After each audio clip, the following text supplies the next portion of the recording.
中文名字是严淑义。I am the artist in residence at the Taipei Artist Village. At the moment, I'm a filmmaker, a producer from Montreal. Hi, Emily. What is your first meal in Taiwan? It's called, I wrote it down. It's called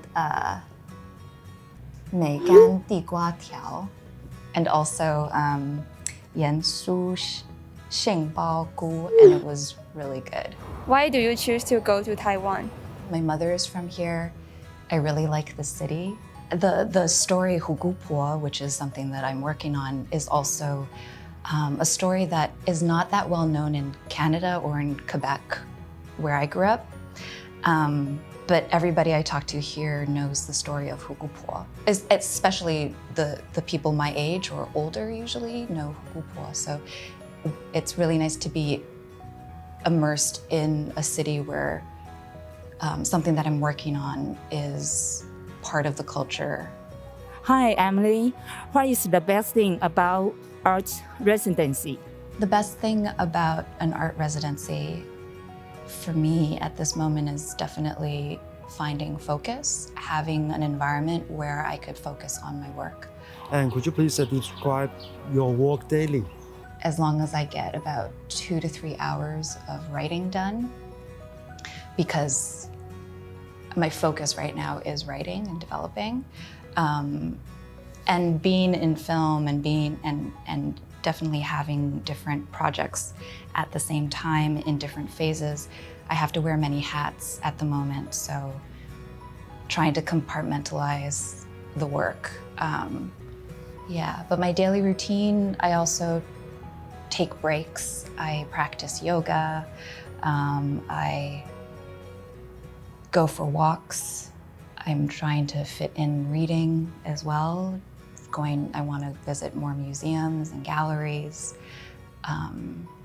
Yeah, just trying to leave room for those aha moments that might not necessarily happen when I'm just head down, working.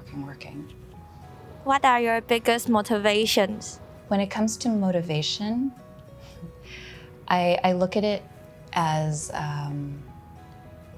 a responsibility that I have to my work and to the people that are involved in whatever it is that I'm working on. And that's I think what gets me up in the mornings. And it's very much like a relationship. Like that I have something to answer to.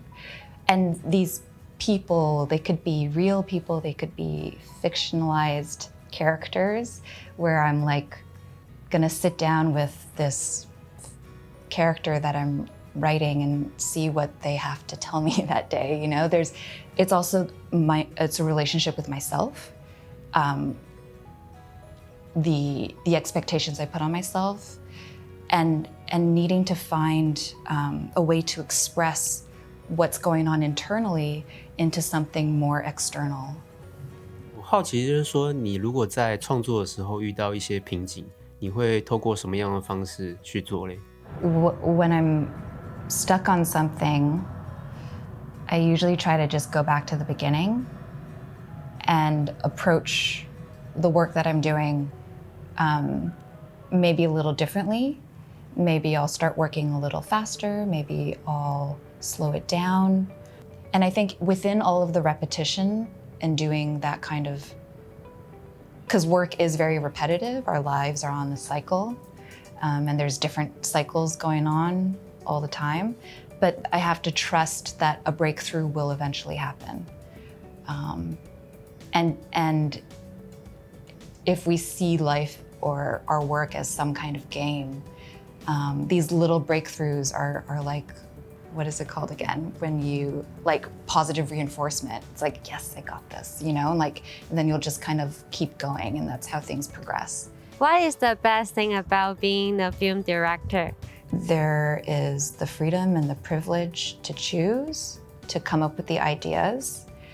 But it's difficult too, because you have to have a lot of people behind you supporting that idea. So I think there's a huge challenge too in that freedom. But it's extremely satisfying, and there's an adrenaline rush too when like it works out, and the relationships that you create in the work is, when everything pans out. But it doesn't always. So yeah, it's both a challenge, but it's also the greatest thing. Emily 最近的计划是什么？那你的灵感是从哪里来呢？ When I first applied to come here in 2020, the project was 虎姑婆, which is a fable. 我小时候听的故事，对不对？我妈妈从台湾带回来那些 cassette tapes, like Chinese stories, and I just always remembered 虎姑婆, who ate like fingers, and I would listen to it at bedtime to go to sleep, but I was always like scared and crying, but I would still fall asleep. After doing my documentary, which is more centered around my father, I started brainstorming ideas, of course, about my mother. But it's funny that that story ended up becoming 虎姑婆, which is a horror film. And since then, I've also started to develop a feature film that I'm co-writing with my partner, Daniel. I'm focusing on this feature, and it's a multi-protagonist story about a family, an immigrant family, Huaqiao, in like how I grew up in Montreal. And it's a period piece. It's based in 1996, and it's called The Year of the Rat. Thinking about stories from my childhood, even though this film is a fiction and a dramatization of my experiences and my memories. And it's coming from experience and from personal experience. I'm kidding. No, I hope I'm like, that's the other adjective, right? I'm really talkative. I can just go on and on and on.